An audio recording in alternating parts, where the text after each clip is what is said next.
tive uma vida muito boa. Mas tudo isso que eu consegui foi através de dedicação, perseverança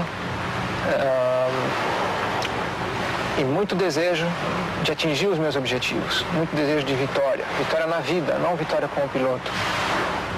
E a vocês todos que assistiram e estão assistindo agora, eu digo que seja quem você for, seja qualquer posição que você tenha na vida, no nível altíssimo ou mais baixo social, tenha sempre como meta muita força, muita determinação e sempre faça tudo com muito amor e com muita fé em Deus, que um dia você chega lá, de alguma maneira você chega lá.